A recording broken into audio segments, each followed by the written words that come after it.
আজকে আমি একটা বেগুনের রেসিপি বানাবো, যেটা খেলে মাছ মাংসও খেতে ভালো লাগবে না।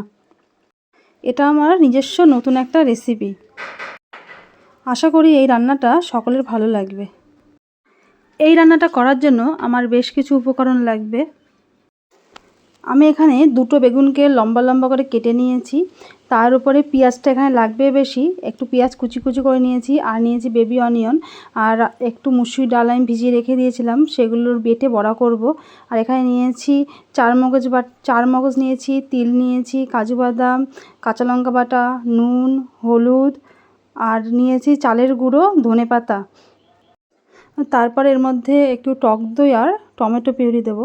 তো এই রান্নাটা করার জন্য আমি প্রথমে বেগুনগুলোকে নুন দিয়ে, হলুদ দিয়ে, একটু লঙ্কার গুঁড়ো, কাঁচা লঙ্কা বাটা, আর দেবো চালের গুঁড়ো, আর একটু ভাজা জিরের গুঁড়ো দেবো, দিয়ে ভালো করে খুব ভালো মতন একটু মাখিয়ে নেবো। এটা মাখানো ঠিক যাচ্ছে না শুধু চালের গুঁড়ো দিয়ে, যেন হালকা হাতে অল্প একটু জল নিয়ে নেবো।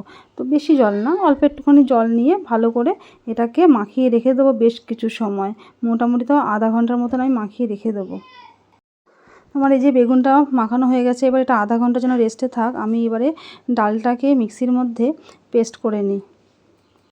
আমি এখানে মুসুরি ডাল দিয়েছি। মুসুরি ডাল না থাকলে যদি অন্য ডাল থাকে তাও দেওয়া যাবে, তাতে কোনো সমস্যা নেই। আমার মিক্সির মধ্যে ডালটা খুব ভালো মতন পেস্ট হয়ে গেছে। এবার আমি এটাকে একটা বাটির মধ্যে ঢেলে কিছু জিনিস এর মধ্যে মিশিয়ে নেবো, যেরকম কাঁচা লঙ্কা কুচি, পেঁয়াজ কুচি, ধনেপাতা কুচি, হলুদ গুঁড়ো, লবণ, একটু ভাজা মশলা গুঁড়ো, দিয়ে দেবো একটু গোলমরিচের গুঁড়ো, আর দিয়ে দেবো একটু স্বাদ মতন, মানে অল্প সামান্য চিনি দেবো। দিয়ে খুব ভালো মতন একটু ফেটিয়ে নেব। খুব ভালো মতন ফেটানো হয়ে গেলে তো আমি এটা এবার একটু ঢেকে রাখবো। আর বাকি যে মশলাগুলো আছে সেগুলো আমি সব রেডি করে নেব। তো আমি একটা মিক্সিং জারের মধ্যে কাজু বাদাম দিলাম, আর চার মগজ, আর দিয়ে দেবো সাদা তিলটা। এবার আমি এর মধ্যে টক দই দেবো। তো টক দই দেওয়ার পরে আমি এটাকে পেস্ট করে নেব। তোমার পেস্টটা হয়ে গেছে, এবার আমি একটা বাটির মধ্যে ঢেলে রেখে দেবো। এবার আমি দুটো টমেটো কেটে নেব। এবারে দুটো টমেটো কেটে সেটাও পেস্ট করে নেব। রান্নার আগে যদি সব রেডি করে নেওয়া যায় না, তাহলে রান্না করতে আর দেরি লাগে না। এবার আমি গ্যাসে একটা কড়াই বসিয়ে দিলাম। এবারে কড়াইয়ের মধ্যে রিফাইন্ড তেল দিলাম বেশ খানিকটা। এর মধ্যে যে কুচো কুচো পেঁয়াজ সেগুলো দিয়ে দিলাম, দিয়ে ভালো করে বেরেস্তা করে নেব। একটা টিস্যুর মধ্যে ঢেলে নিই, তাহলে পরে যে এক্সট্রা যে তেলগুলো থাকে সেগুলো সব চুষে নেবে। পেঁয়াজ ভাজার পরে যে তেলগুলো থাকবে, ওই তেলের মধ্যে যে বেগুনের মধ্যে মাখানো বেগুনগুলো সেগুলো ভেজে নেব। বেগুনগুলো একটা একটা করে দিয়ে দিলাম, মাছ ভাজার মতন করে সব দিয়ে এক একটা করে উল্টে পাল্টে বেগুনগুলোকে একটু ভেজে নেব। উল্টে পাল্টে বেগুন ভেজে যখন দেখব বেগুনগুলো লাল লাল হয়ে গেছে, তখন আমি বেগুনগুলোকে তুলে নেব। এইভাবে বাকি যে বেগুনগুলো রয়েছে সেই বেগুনগুলোকেও ঠিক এইভাবেই ভেজে নেব। যারা বেগুন খেতে পছন্দ না করে তারা যদি এইভাবে মানে বেগুনের এই রেসিপিটা খায়, তাহলে সত্যি কথা বলতে এই রেসিপিটা তারা প্রেমে পড়ে যাবে। এই রেসিপিটা পুরো মাছ মাংসকে হার মানিয়ে দেবে, খেতে সত্যি দুর্দান্ত লাগে। এইবারে ওই পেঁয়াজ ভাজা তেলের মধ্যে আরেকটু তেল দিয়ে যে ডালের বড়াটা ভেজে নেব। ডালের বড়াগুলোকে না একটু ছোট ছোট করেই ভাজবো, বেশি বড় বড় করে ভাজবো না। এই রান্নার মধ্যে আমার ছোট ছোট বড়াগুলোই লাগবে। এই বড়াগুলোকে না শুধু শুধু খেতেও ভালো লাগবে। বেশ বিকালবেলায় বসে বসে না শুধু শুধু বড়াগুলো ডালের মানে খেতে ভালো লাগবে, কিংবা রান্নার সময় ডাল রান্না করে আর এই বড়াগুলো পাশে রেখেও খেতে অনেক ভালো লাগবে। এবারে কড়াইয়ের মধ্যে আরেকটু তেল দিয়ে তার মধ্যে কালো জিরে আর সাদা জিরে ফোড়ন দিয়ে দিলাম, আর দিয়ে দিলাম ওর মধ্যে আর বাকি থাকা যে পেঁয়াজ কুচিগুলো ছিল সেই পেঁয়াজ কুচিগুলো আমি এর মধ্যে আবার দিয়ে দিলাম। এবার আমি এর মধ্যে যে এক যে মশলাগুলো ছিল সেই মশলাগুলো দিয়ে দেবো। এর মধ্যে একটু ভাজা মশলার গুঁড়ো দিয়ে দিয়েছিলাম, আর কাঁচা লঙ্কা বাটা, হলুদ বাটা, আর টমেটো পিউরি একবারে সব দিয়ে ভালো করে এটাকে ভালো মতন কষিয়ে তার মধ্যে একটু দিয়ে দিলাম গরম মশলার গুঁড়ো।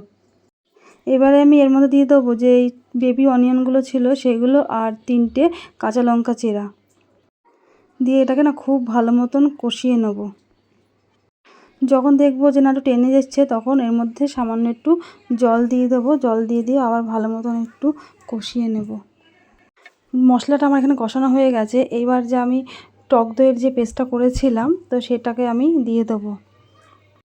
এটা না গ্যাসটাকে একদম হালকা মানে মিডিয়াম টু আছে রাখতে হবে। এই কারণে এর মধ্যে কাজু বাদাম বাটা রয়েছে, চারমগজ বাটা রয়েছে, নাহলে সব লেগে যাবে। এবার জল দিয়ে ভালো মতন আবার একটুখানি কষিয়ে নিতে হবে। খুব বেশিক্ষণ কষাতে হবে না। এবারে জল দিয়ে দিলাম আমি এর মধ্যে। জলটা আমি এখানে ডালের বড়ার পরিমাণ বুঝেই দেবো। যেহেতু আমি এখানে ডালের বড়া কতটুকু দেবো সেই হিসাবেই জলটা দেবো।